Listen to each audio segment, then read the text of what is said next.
नमस्कार, मैं सुबोध अग्रवाल अपने YouTube चैनल अपना अपना सोच पर आपका स्वागत करता हूं।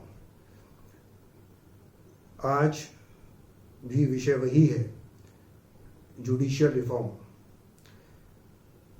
न्यायालय को 24 घंटे बिजली, पानी, पेट्रोल, डीजल, रेल, बस, हवाई जहाज, होटल, रेस्टोरेंट सब कुछ चाहिए, लेकिन उन्होंने बोर्ड लगा रखा है कि हम काम नहीं करेंगे। उनको शनिवार भी छुट्टी चाहिए, इतवार भी छुट्टी चाहिए, काम का ढेर लगा हुआ है। बच्चों के स्कूलों में जितनी छुट्टी होती हैं वो सारी छुट्टियां चाहिए। हर छोटे बड़े त्यौहार की छुट्टी चाहिए, लोकल त्यौहार हो उसकी भी छुट्टी चाहिए। आए दिन हड़ताल, वो भी काम बंद रहेगा। वकील साहब नहीं है तब भी काम नहीं होगा। जज साहब छुट्टी पर हैं आज, तब काम नहीं होगा। और किसी भी वकील की माताजी, पिताजी या पत्नी की मृत्यु होने पर काम नहीं होता है। यहाँ तक कि जो 70, 80 या 90 साल के वकील रिटायर हो चुके हैं और कोर्ट नहीं आते हैं, उनके भी देहांत की वजह से कोर्ट बंद कर दिया जाता है। मेरा कॉर्पोरेट सेक्टर में एक अनुभव रहा है कि कंपनी के चेयरमैन की मृत्यु के बाद भी वहाँ फैक्ट्री और ऑफिस का कार्य नहीं रुका, शोक सभा जरूर हुई। तो एक तरफ तो काम निपटाने का तरीका ही है और दूसरी तरफ हमारे न्यायालयों में काम ना करना एक बात है और उस इंफ्रास्ट्रक्चर का इस्तेमाल भी नहीं हो पा रहा है। मैंने अपने एक पत्र में लिखा है, जिसका कि मैंने जिक्र किया चीफ जस्टिस ऑफ इंडिया और सारे लोगों का। उस पत्र में मैंने उनको कहा कि हम इसी इंफ्रास्ट्रक्चर को इस्तेमाल कर सकते हैं।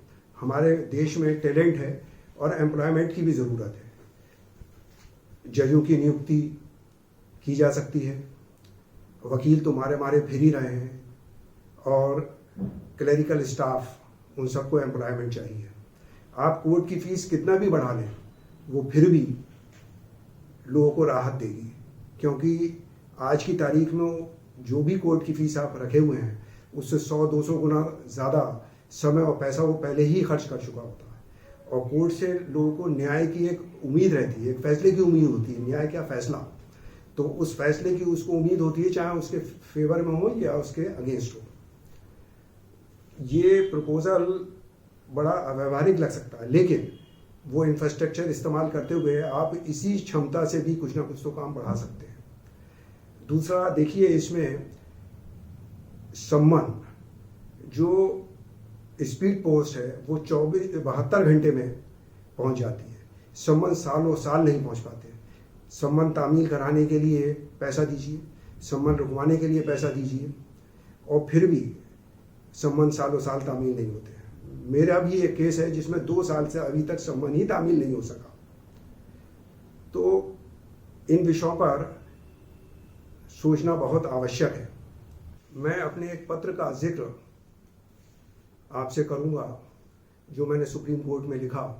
एक या 7-8 पत्रों में मैंने वो जिक्र किया है। सुप्रीम कोर्ट के एक केस में जज ने, 2 जज थे, उन्होंने बिना एक शब्द सुने,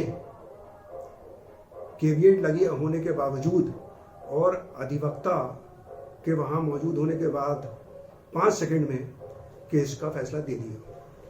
क्या ये मौलिक अधिकारों का हनन नहीं है? वही मैंने चैलेंज किया है और अपने 7-8 पत्रों में लिखा है। आखिर ये मानसिकता आई कहाँ से? इस मानसिकता के आने की एक वजह है, क्योंकि उनको इम्यूनिटी प्राप्त है, क्योंकि उनके फैसलों को कोई चैलेंज नहीं कर सकता। आप कोर्ट में ही चैलेंज कर सकते हैं, अदरवाइज नहीं कर सकते। पहले राजा की जो लोकप्रियता होती थी वो उसकी न्यायिक व्यवस्था पर निर्भर करती थी।